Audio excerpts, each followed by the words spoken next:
বিসমিল্লাহির রহমানির রহিম। ওয়ালাইকুম আসসালাম ওয়া রাহমাতুল্লাহি ওয়া বারাকাতুহু। সম্মানিত ভাই রিজাউল প্রশ্ন করেছেন যে আমার আত্মীয় বা পরিবারের কিছু মানুষ আছে যারা সালাত আদায় করে না, তাদের নামাজের কিভাবে গুরুত্ব বুঝাবো, সালাত আদায় না করলে তার লস কি, এই সম্পর্কে কিছু বলবেন। সম্মানিত ভাই, তাদেরকে কোরআনের আয়াত এবং হাদিস দিয়ে রাসূল করিম সাল্লাল্লাহু আলাইহি ওয়াসাল্লামের কথা দিয়ে বোঝাবেন যে আসলে নামাজ না পড়লে তারা মুসলিম থাকে কিনা, আর নামাজের সাথে মানে ধর্মের কানেকশনটা কীরকম। আপনি একটা আয়াত শোনাবেন সূরা তওবার 11 নম্বর আয়াতে।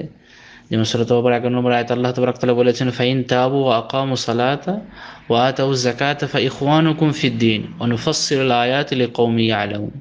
অতঃপর তারা যদি তওবা করে যথাযথ নামাজ পড়ে ও যাকাত দেয় তাহলে তারা তোমাদের দ্বীনি ভাই। তাহলে দেখেন, দিনে ফিরতে গেলে তওবা করতে হবে, নামাজ পড়তে হবে, যাকাত দিতে হবে। তারপরে দেখেন আল্লাহ তাবারক ওয়া তাআলা সূরা রুমের 31 নম্বর আয়াতে বলেছেন, মুনিবিনা ইলাইহি ওয়াত্তাকুহু ওয়া আকিমুস সালাতা ওয়া লা তাকুনু মিনাল মুশরিকিন।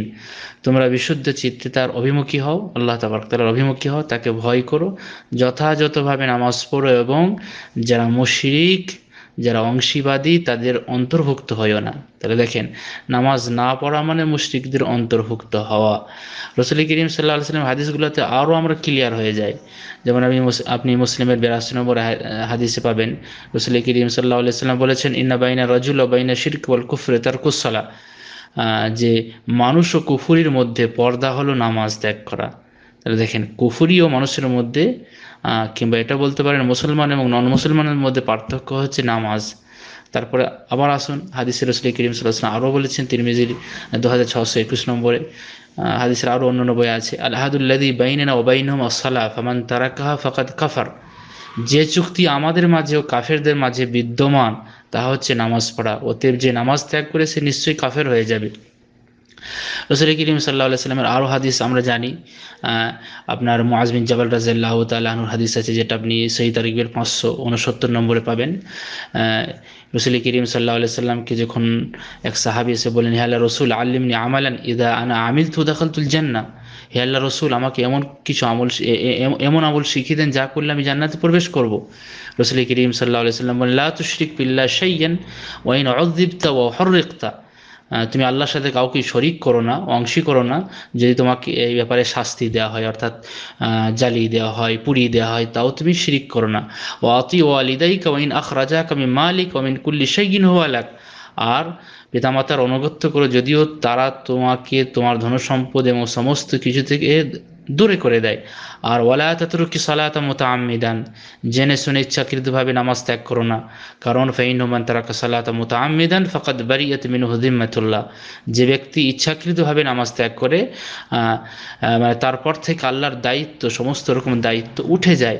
তারপর দেখেন সাহাবে কেরামদের কনসেপ্ট কি ছিল এই ব্যাপারে। সাহাবে কেরাম রাসূল করিম সাল্লাল্লাহু আলাইহি সাল্লামের সহচর বীরন্ত সাহাবে কেরামরা নামাজ ছাড়া অন্য কোনো আমল ত্যাগ করাকে কুফর, মানে কুফরিমূলক কাজ বলে মনে করতেন না।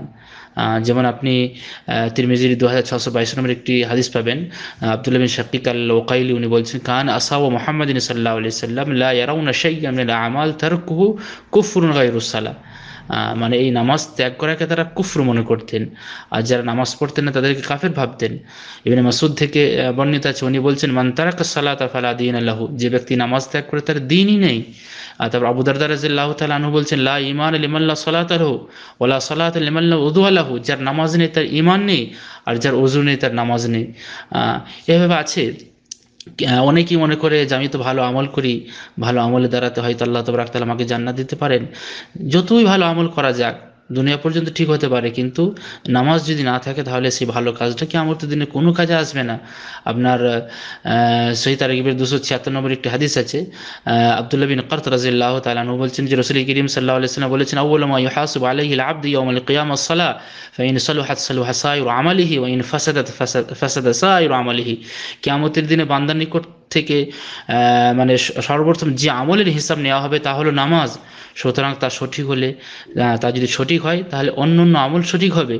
আর যদি নামাজ আপনার নিষ্ফল মানে এই নামাজ যদি আপনার নিষ্ফল হয় তাহলে সমস্ত আমলগুলোও কি বলে নিষ্ফল ও ব্যর্থ হয়ে যাবে। অতএব নামাজ পড়তে হবে, তবেই কি বলে কিয়ামতের দিনে নামাজ নামাজ যখন আপনার হিসাব ক্লিয়ার হয়ে যাবে তখন অন্যান্যগুলো হিসাব ক্লিয়ার হবে।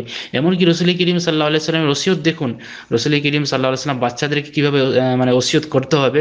রসুল করিম সাল্লাল্লাহু আলাইহি সাল্লাম বলছেন, মুরু আওলাদাকুম বিস-সালাত ওয়া হুম আবনাউ সাব'i সিনিন, তোমরা সন্তানদের বয়স যখন 7 বছর হয় তখন তাদেরকে নামাজের শিক্ষা দাও। নামাজের গুরুত্ব দেখুন, যে 7 বছর বয়স হলে তাদেরকে নামাজের শিক্ষা দিতে হবে। ওহুম তারপরে ওয়াদরিবুহুম আলাইহা ওয়া হুম আবনাউ 10 সিনিন, আর যখন বাচ্চাদের আপনার 10 বছর বয়স হয়ে যাবে আর যদি নামাজ না পড়ে তাহলে তাদেরকে মানে প্রহার করতে হবে, তাদেরকে মেয়ের নামাজ এক নামাজ পড়াতে হবে। এইভাবে মানে নামাজের ফজিলত আছে। অতএব দিনী ভাইদেরকে বলবো যে মানুষকে এভাবে বোঝাবেন, নামাজের গুরুত্বকে বোঝাবেন। ইনশাআল্লাহ আল্লাহ তাবারক ওয়া তাআলা হিদায়াত দিলে ইনশাআল্লাহ সে সঠিক পথের দিশারি হবে।